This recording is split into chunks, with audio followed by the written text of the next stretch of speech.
Hello everyone, and welcome to episode 112 of Report This Post, the podcast about bad posts and bad people. My name is Geiger, and that is Christian.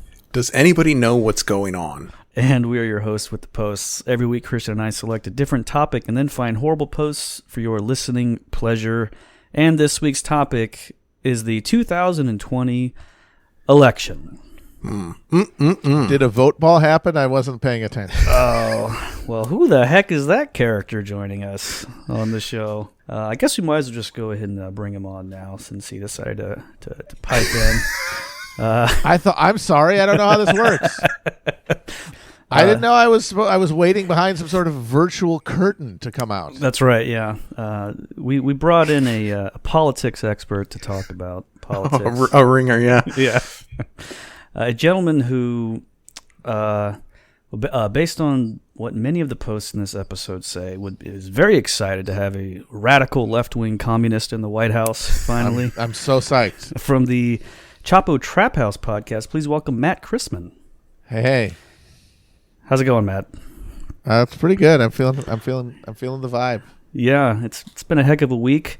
We are recording this on Thursday, to be released Sunday, and theoretically the election will be figured out by then. Sure.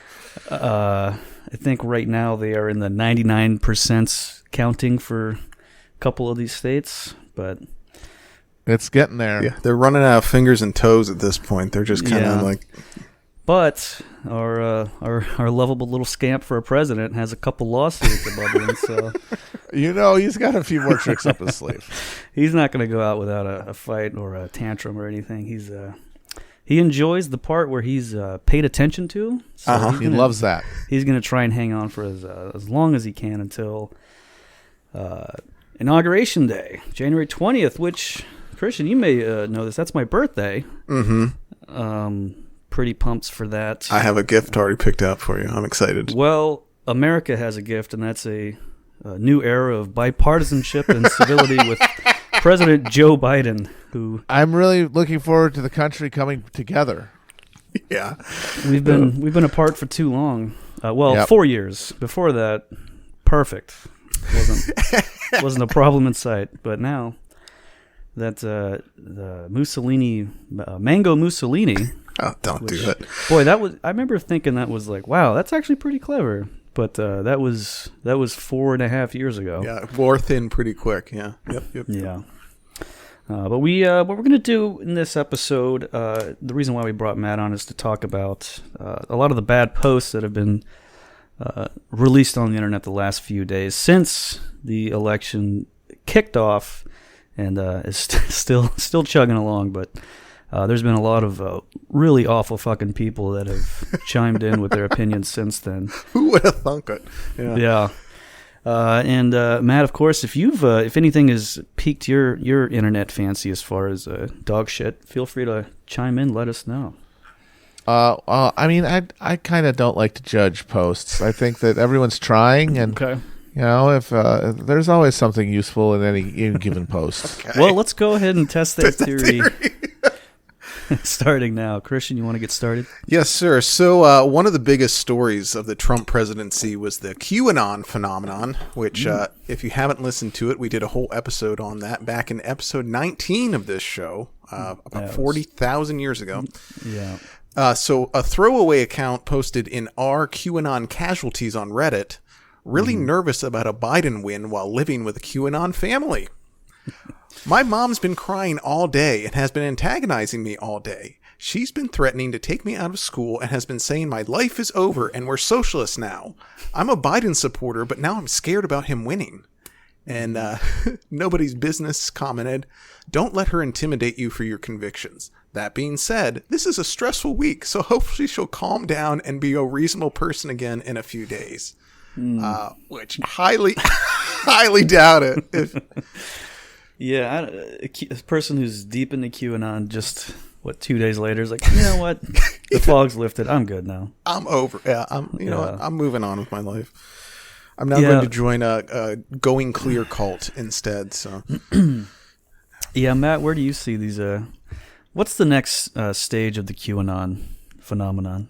I think it's going to splinter, as most movements do when you reach a real critical juncture. And the fact that the deep state pedos have not been arrested, or at least, or had their holograms revealed to be fake, and that they've actually been dead this whole time. It's going to lead to the more casual ones to drift away and find not to normality. I think normality is over, but to some new pole of weird mystic politics. But the real Q heads, I think, are going to be make a transition to a almost overtly supernatural and spiritual movement as a fourth, I guess, or fifth, depending on how many you want to say we've had, Great Awakening of like a digital Christianity for the 21st century. Not kidding. And that Trump will be the sort of immanentized Christ. He will go into occlusion and be the Messiah figure that we will await the return of. God damn. Well, when you put it like that, it sounds pretty good. Yeah, it's going to be fun. I'm going to have a hoot and a half. Well, it's good content for your show. That's that's the thing. Give me the content, folks. Give me my coffee mug says, "Give me the content." Nobody gets it. I love the idea of this, like, of it just like continuing. It's almost in the vein of like the Still With Her people, but just like on a completely upper level of it. The thing is that these processes are occurring in both parties. I mean, there was a liberal QAnon happening simultaneously that was Russiagate. That was liberal QAnon. It was less intense because, you know, they're liberals. They like to keep things more logical and fact-based. But it was fundamentally the same psychic distortion caused by the need to resolve cognitive dissonance.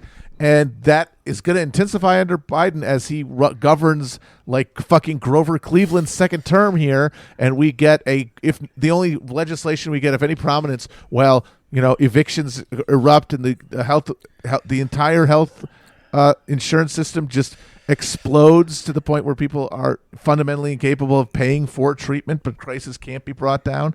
And the only significant legislation we're going to get is the fucking grand bargain reducing Social Security and Medicare.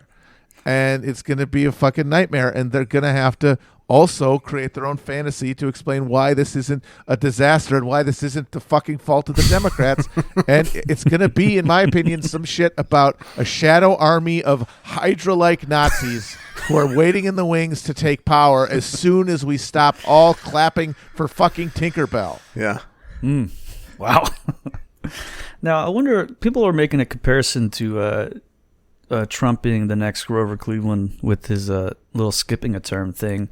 What did Grover Cleveland do between terms? Was he just on the internet all day talking about how awesome he is and how much everyone else sucks? He mostly laid pipe. Yeah, that's true. Yeah. Didn't he? No, like political speed was much slower. So like, you know, now, like, it's true that then as now the most famous man in America is the president. But back then there was only like 5 famous men. Yeah, that's true. That's true. So that means there was a lot of staying power. Like, he didn't have to be going around on like vaudeville stages like in a dunk tank to keep his Q rating up. He was still the last president, which was a real big. It's like it was him and like a guy who like walked really fast. Those were the 2 most famous men in America. The tallest man in the world. He's 6'4". Whoa. Yeah. Yeah, a guy who could like do one flip on a trampoline. The greatest athlete of all time. Yeah, a guy with giant round barbells. Yeah. Yeah, you talk about like dunk tanks. I mean, I don't think Trump will be doing stuff like that, but undoubtedly the various offspring of his will be selling out. Oh, yes. No, Don Trump Jr. has a hole in his soul that cannot be filled by anything other than the same thing his dad needed, which was adulation, which was the crowd, because he didn't get it from his dad. They're exactly replicating Donald's relationship with his dad. The difference is the generational mutation has set in, and Don Jr. has all of his father's faults driven by his exactly similar trauma, but none of his talents. So that means that he spent the first 40 years of his life just miserable and totally thwarted, without a hope of getting anything, because he was just his dad's son, and that was the closest thing he had to fame. So he had to like big it up on like hunting and gun forums where he was like a fucking mod. He was essentially a fucking fail. He was the fail. He's a fail son. He was an archetypal AJ Soprano, as we all are. Yeah. And then his dad becoming president like gave him a spotlight. And it's like, oh, these baying, hooting rubes essentially are medieval peasants, and so their god, their king on earth that they worship, he has a royal bloodline, and so their love for him is personalized into love for his shitty fucking Habsburg-jawed mutant kids. And so that means even though Donald Trump Jr. has the fucking the charisma of a rotting corpse, he is now someone that he can get a crowd and get people to go crazy for him, even though he has dog shit fucking stage presence. None of his dad's energy, none of his dad's ability to read a room or a crowd. Pure sweaty pandering to cultural signifying shit that is totally fraudulent to him, but not in a fun, winking way like it is with Trump. In a desperate, cloying way like it is with actual politicians. So it's disgusting. And now he has the taste. He's got the scent. He is going to run for office. He might run for president directly or like senator or something, and it's going to be hilarious. It's going to be really bad because he will eat shit, because all he has is his dad's failures and none of his dad's talents to just be the center of attention in a way that works to his favor. He will find that there is a difference between people. There is, like, Trump embodied the phrase, there's no such thing as bad press, because he had the power, the personal will and charisma to turn bad press into good press, because it was attention, and that was what he was powered by. Donald Trump Jr. doesn't have that. He will find out very quickly that there is such a fucking thing as bad press if you're a fucking bitch. And that's the thing too, is that relying on his dad's, falling back on his dad's laurels when it's just a pile of shit is going to be insanely funny when that's what he continuously brings up. And everybody's like, well, he didn't do so hot there. And he's like, what? But well, then all he could do, just like dad, is fucking whine about Facebook blocking his mentions and reducing his engagements. I mean, I know that like Trump does that too, obviously, but at least he does it in an alpha posture. Which is so insane to think. No, I mean, it works. Okay, I don't know if you guys saw this. I just wanted a quick aside because it was the funniest thing in the world. So Trump just came out and did a little prepared speech where he essentially did something that the entire media is shitting their pants about because it's an unprecedented breach of norms. 4 years into this he was so defeated and like listless. Anyone who's like freaked out about a coup is a complete moron. At one point, he actually just said, someone's gonna take a look at it. I think we're gonna see something take care of it. Like someone's gonna do something.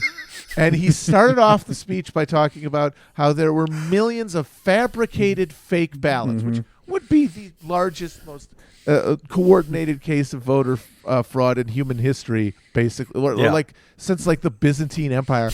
And then just breezes by it. Doesn't like get involved. Doesn't hang on it at all. Instead, he lists a bunch of polls that were wrong and were very unfair to him, and how that like led his followers to maybe not vote for him. All that matters is TV. All that matters, those ads hurt his feelings. Or I mean, those polls hurt his feelings. Yeah. It made him sad to see himself down, and so and then they were wrong. So he wants to yell at the polls. That's why I'm sad.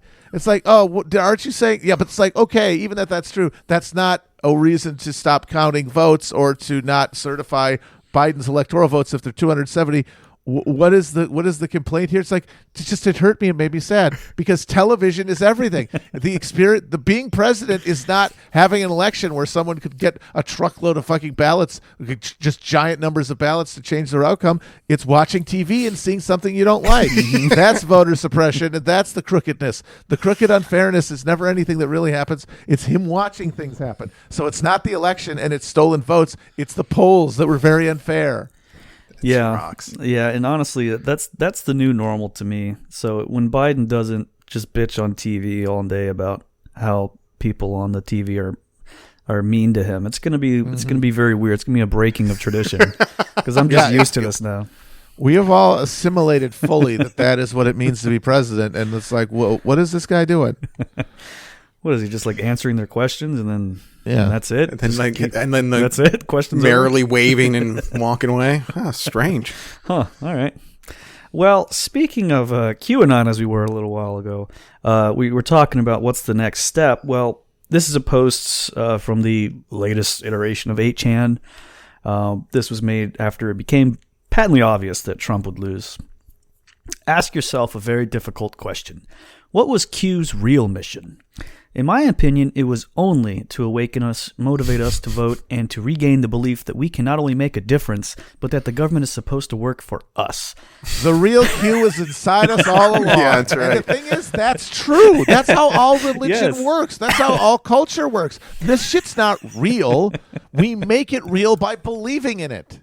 Like, that's true. Nothing that I said is cope. It's just self-reflection and self-awareness, and I tip my cap in it. That's why I'm saying the answer to Q is to turn it into a religion, at which point all of the contradictions and failed prophecies are dissolved because, of course, it didn't happen here. Here isn't the point. It's the kingdom of heaven, which is our daily lived experience of existing as a Q person, as a religious spirituality, and not just a series of events that you're watching unfold or imagining are unfold. Yeah.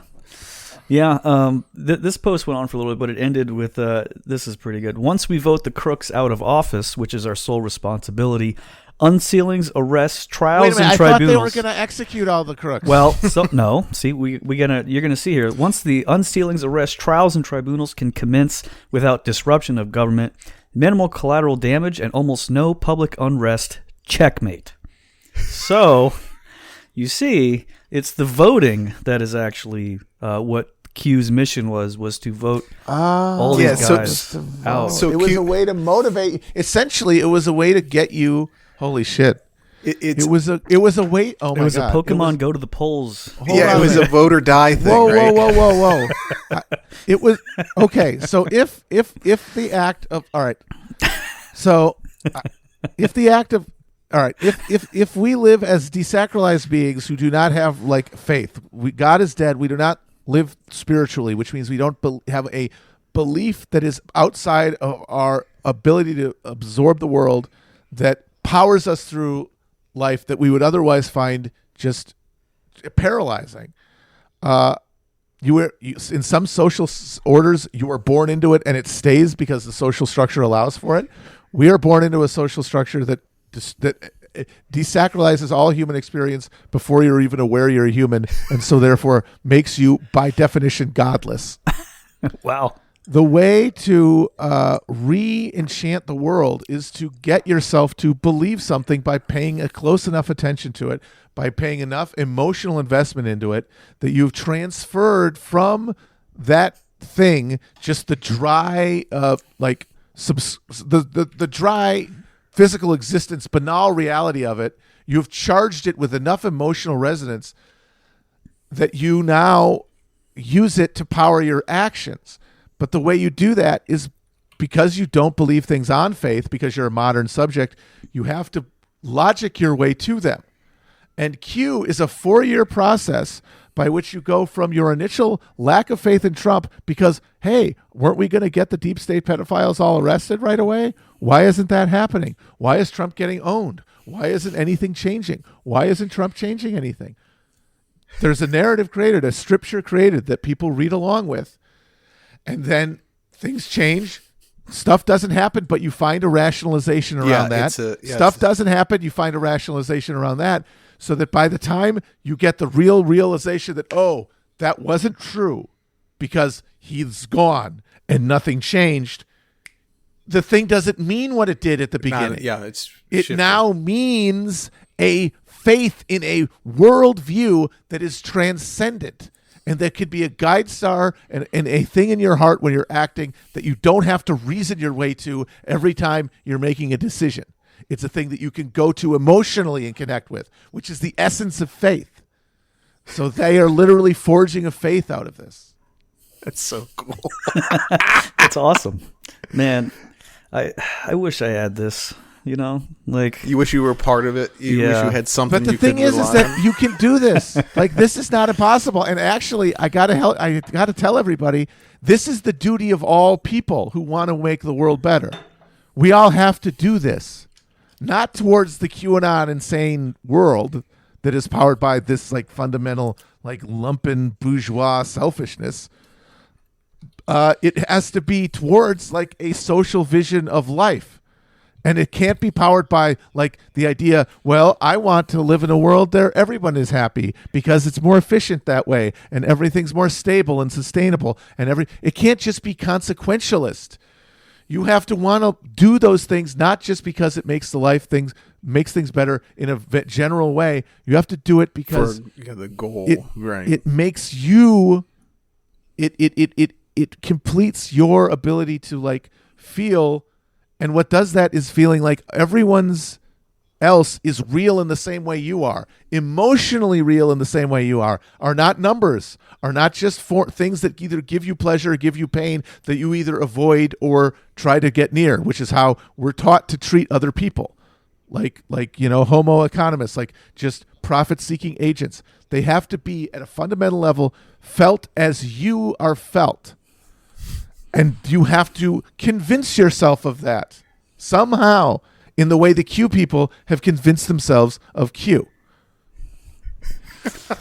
All right, Christian, you want to get started on that, and then I can. Then I'll fill you in on the back end of it. Sure, yeah, appreciate it. That'll make things so much easier. Moving on from Q here for a bit, pal of the show Mario sent this one in. Thanks, Mario. Lutaro Greenspin, who is a reporter from Miami, tweeted this out on Election Day. I just spoke with 28-year-old Miamian Alex Garcia. He said he woke up today thinking he was going to vote for Trump, but he changed his mind at the voting booth. He ended up picking Biden to, quote-unquote, go back to normal. And this is a quote from the guy. I just want my Instagram to be about me again and how good I look. Which is probably one of the best reasons to vote for Biden, I guess. Go back to brunch. Yes, that's right. The fact is that people get mad at liberals who say that, but that is the only reason for anyone to vote for Biden. Not kidding. Pretty much, not kidding. You can make a complicated leftist argument in your head about harm reduction where Biden is the pick. But in reality, the only true emotional motivator to vote for Biden is because you want to just turn the volume on the TV down for a while. Yeah, you don't have to be so it's not your face. That's it. But people don't want to admit that because they want to distinguish themselves from the icky libs. Yeah. But from an emotional perspective, which is as real in your motivational matrix as any fucking bullshit reason you're making up, and that is mostly mutated post facto to justify your emotional state and your emotional preferences, you just want to go back to brunch. I'd like to go back to brunch. I mean, who doesn't love brunch? You get the eggs, you get the frittata. Yeah, or your Instagram just being about you is. I mean, can it just be that anyway? That one seems a little really more. Could. Yeah, but then you get the shame of not sharing. You're not. I have to say there, like in the summer during like a big uprising, Instagram was absolutely obnoxious. Sure. Yeah. The black squares, and then every dullard on earth just finding out like, oh, I can explain to like my fellow influencers. Yeah.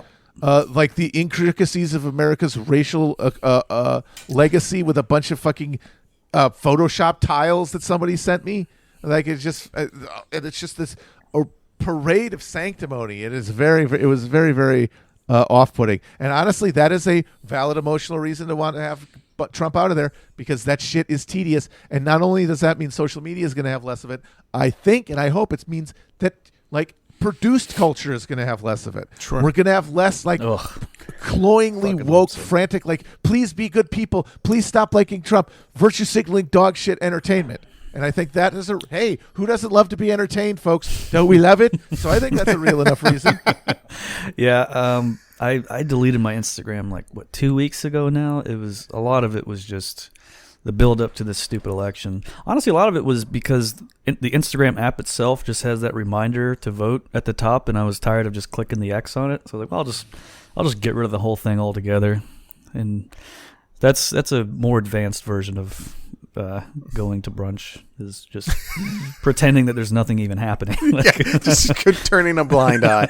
Absolutely. Well, the thing is that isn't. I would argue that is a superior and advanced and synthesized version of going to brunch. Wow. That is a transcendence of brunch because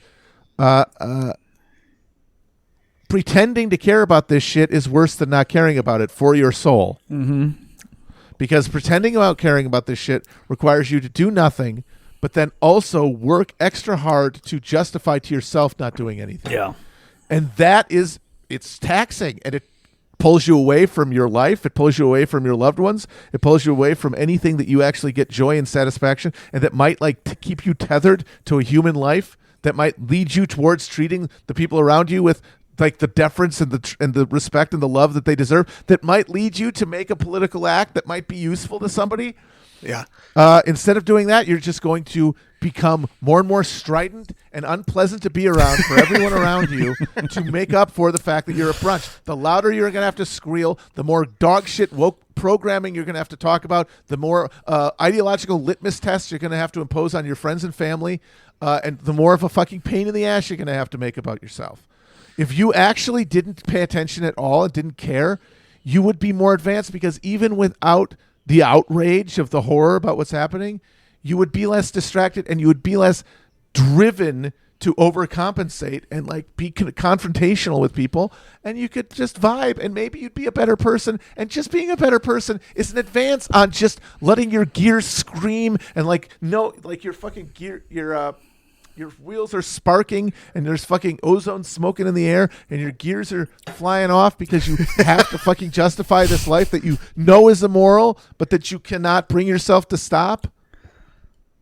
Yeah, and to that point too, is it's just the more you absorb of it, just the more you try to turn away. I got to give it to Geiger for pulling away from all social media during all this, because it's just like, that's a big step. Move. Oh, Yeah, and it's a big step too. I mean, how clear do you feel after, you know what I mean?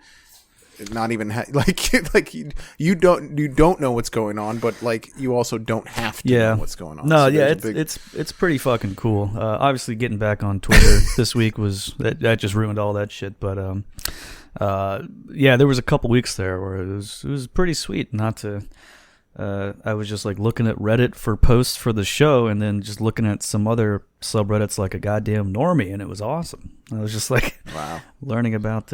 It's actually, this is perfect because I was looking up grilling forums due to Matt's big grill pill thing, because I was like, let's find some good posts on some of these grilling forums to read for this episode, and I looked at 5 different grilling and barbecue themed forums. Big ones, and literally not one fucking thread about the election anywhere. wow. Like these guys are zoned in. Those are truly grill pilled gentlemen. They got brisket to talk about. They got wings. There'll be 50-page threads about where to place the brat on the grill, and that's it. That's all they're talking about, and I love it. Everyone loves each other. Everyone's just kind and nice, and there's no. Yeah, it's weird. There's no slurs thrown around or anything. Oh, that's not that great, but It's just a weird world where they can just exist in this peaceful environment, and I'm super jealous of it. No irony anywhere. Meanwhile, I know a friend who works in video game design, and his office is having a day off tomorrow because of election anxiety. And the thing is you might say, hey, good for me. And like, I know my friend is going to have a great day. Yeah. But for the rest of these people, This is not. They will be miserable. And why? What will it do? What will it accomplish? What will your misery contribute to the outcome? It's nothing. Nothing. It's Nothing?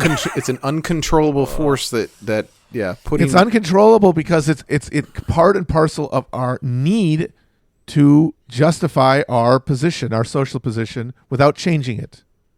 Yeah. And it's like, if you don't feel that, you really don't have to do that to yourself.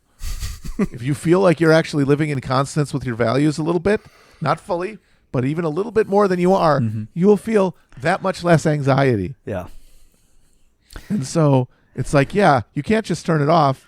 You have to have like gotten to a different point with your own soul to allow you to not feel that bad. But, you know, if you get to if you just start moving forward, maybe the headache will go away a little bit. That sounds... Or maybe not. Yeah. Well, probably not. Yeah. Probably not. People don't know where to go. Yeah. They're just running around with chickens like their dang heads cut off. so that Instagram guy is from Miami, and not sure if you're aware of this, Matt, but Christian and I are citizens of Florida, which just went pretty decisively for Trump. Oh, yeah. A key factor seemed to be Cubans in the Miami-Dade County who went big for Trump. And found this post on Twitter. America gave Cubans a home to escape a dictator, and they came here and voted for another one. Fuck each and every one of you. And notably, this was tweeted by @Brienne of Snark, a Game of Thrones parody account. That rocks. And another post from them. A lot of people seem surprised about white women voting for Trump in bigger numbers. Next time you want people to vote for your candidate, maybe don't spend the whole summer insisting the entire demographic is racist and calling them Karens. Just a suggestion. Okay, so that's from the same account? That's from Brienne of Snark. Okay, so what's What's the messaging? Brienne of Snark, the fucking woke gator lady? I thought she was gone forever. That's Brienne of... Is that... No, that's a No, different... this is a different one. This is a different one. Okay. Yeah. No, there's a few of these. There's a few of these type of several woke accounts, parody accounts that, like, obviously, like 6 years ago, had an idea to just make dumb jokes, and then they're like, you know what, I'm going to do the whole politics thing now that I'm on here. Yeah, I'm gonna get me a piece of that pie. Yeah. I'm not understanding what the messaging is here between the two. Okay, is so that the first tweet fuck is, all Cubans, Cubans go fuck yourself because you betrayed us and voted for Trump. And then stop bitching that white women voted for Trump. Yeah, because they were driven to vote for Trump because people were calling them Karens. So fuck Cubans, don't call white women. Okay, Yeah. All right. Now that's starting to track now. Yeah, gonna guess this is a white woman based on both of these things. No. Wait a minute. Brienne of Snark, a white woman? I don't know. Yeah. It's a great name though. They figured out a great parody. The one who did the woke gator tweet and then deleted was Brienne of Snarth. Yes. Which was worse because it was like, just do the fucking pun. The pun name. Don't. Yeah. Come on, man. Like, no. But it doesn't end in a TH. It's like, it doesn't have to. It's close enough. Fuck off. Yeah. So good. Oh. Yeah. The whole people are freaking out about Cubans and down there in Miami because the whole Latino thing is throwing people for a loop with them going for Mr. Trump. What's your take, Matt? Not surprised by that one. I said on the stupid fucking election show he did that he'd win Florida, Biden win, but I really don't give a shit about my fucking predictions. People try to get mad, try to own me by being like, LOL. I put zero thought into that shit. I just totally mostly I'm going off of like whatever will more likely create us having two different opinions. Otherwise it's too boring. Yeah. And so I don't fucking care. But my gut told me Florida would go to Trump because he's the Florida people. True. He lives there. He's part of the soil. He was drawn there. Mm-hmm. like Loin Hendred to Las Vegas in the Strand. Like the fucking walking dude lured him to Mar-a-Lago. Wow. The Stand. That reminds me of a pandemic that's going on currently. I don't know if anyone's ever noticed that before. And a Stand remake series that's coming to CBS All Access Really? in January. Holy Yep. shit. Yeah, I got to Geiger's excited. He's looking it up right now. I'm looking up. I don't know. It used to be that there'd be like a little echo period and like our cultural traumas producing attempts to grapple with them. We're just doing them as they occur. And I know it was made before it came out, or it was made before the pandemic happened. But just the idea that we're just going to watch that. And fucking Michael Bay is producing a Netflix movie where it's called COVID-23. Oh, about like a future mutant strain of COVID that's killing everyone. It's Yes. like, this thing's still here. It's killing people. Yes. It's 100,000 cases a fucking day, and you're like, oh well, what if it gets worse? Like, it's happening. What are you talking about? Yeah, I want to unplug from reality for a minute. Let me watch this post. It's like it's like you're watching movie. fucking Backdraft in a burning building. What the fuck? Hold on, I gotta get my tape. God damn. I'm just looking at the cast of this. Real poo poo? Absolutely not. These are three names that go together. We have Greg Kinnear. Oh, he's a talent. Whoopi Goldberg. And Sure. Marilyn Manson. Okay. Oh, yeah. No, Alexander Skarsgård he's Randall Flagg. is the walking dude himself.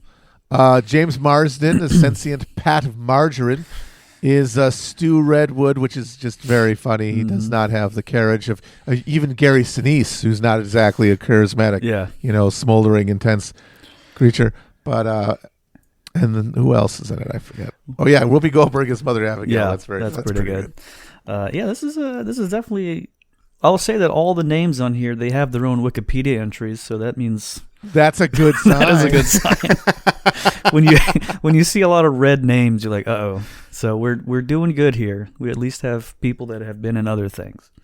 So pretty excited for it just based off that alone. Well, with this talk of the Stand in Nevada here, I found a post tangentially related to that. User I'm Here to Help Everyone posted this to our conspiracy. All right. How's this for a conspiracy? Nevada is holding off counting their votes, so they are the make or break state. Why would they do that? Because they control the betting odds, which is sure. Yep. And Britty Squee replied, Nevada is the highest gold producing state in the nation at 78%, and if Nevada was considered a country, it would rank number 6 globally in gold production. That's a lot of money to follow. And user Man He-Man commented, this actually makes an incredible amount of sense.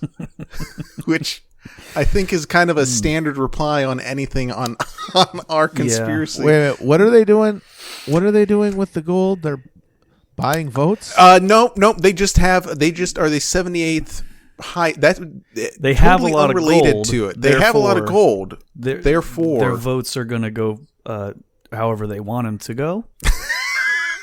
The logic does not track throughout. Yeah. Which again, not unusual for our conspiracy.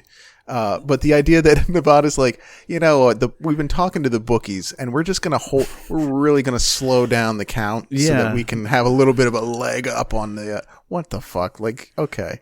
The fact that people actually do vote on the election that's weird. Very funny. Oh, it's hilarious. It's so funny. That's like another kind of voting when you think about it. You're choosing a side and, okay, maybe not. And you're putting it all in. Yeah. You're supposed to give the guy at the polls money, right? You're supposed to pay to vote. You walk up, you have like a $5 bill like between your fingers. And you guys, sir, what are you doing? Yeah, I would think the state with a lot of gold would be a lot of people. A lot of Trump fans would be there because of how much that guy loves gold. Okay. He loves gold. He loves dipping things in gold. He's got a chocolate wonderful of gold in my house. It's delicious. Can't eat it, but it looks great. Yeah, look at do not touch. It is very hot. It is very hot. It boils you. You boil your fingers. You say bye-bye, your fingers are gone. So, Matt, are you familiar with the Donald.win? Oh no, but it sounds cool. Basically, this is when the great purge of all the amazing subreddits, including the Donald and a couple podcast subreddits of note were banned from Reddit. The guys from The Donald went ahead and started their own forum, thedonald.win. Hell yeah. And they are, if you go there right now, there's like 5 posts a minute. You just hit refresh and you're gonna get some new content. So I don't even know where to start with this, but I found a couple good posts from a couple guys who didn't like what the hell's going on the other night. Patriots on standby. All Trump has to do is say the word. I took an oath 11 years ago, and I will continue to uphold it no matter what. They don't want this fight, brother, but if that's where it goes, so be it. He gave the fucking word. He was just on TV. Yeah. He said they're stealing the election. Is that not the word? Yeah. Are you telling him to? The thing is that like these guys are basically like, I'll do it if you give me a ride. But it's like, that's not how it fucking works. Yeah. It's America, you dumbass. Yeah. It's just some guy at the top of a media pyramid honking, and then a bunch of people observing it through their fucking social media and then responding spontaneously. That means you have to catch the fucking hint. And they're stealing the election is the hint. And are you out there fucking like burning ballots and attacking the electors? No, you're doing YMCA in a parking lot in Maricopa fucking County. They literally are. One of those protests in Pennsylvania turned into a karaoke contest. They're just barbecuing. Mm-hmm. They're on the opposite spectrum of the guys Geiger found earlier. Yeah. Yeah. That would only work if you're doing a coup of Margaritaville. Yeah, that's something I could get behind. I'm gonna guess they went for Trump. That one. Oh yeah. And that's going to do it for the free portion of this week's episode all about the election. Big thanks to Matt Christman for joining us. We had a fucking blast. And if you wanted to hear more of Matt, you'll hear a whole shitload more over at patreon.com/reportthispost. We have about an hour and 20 extra minutes of this episode. Lots more posts, lots more that classic Kush Bomb banter that is fucking wonderful. Head on over there. It's $5 a month, and you get full episodes every week. Plus, you get extra bonus episodes every week as well. It's a bargain. You'd be a fool not to do it, and do it now before Joe Biden takes all your money away via hardcore taxation. Goodbye, everybody.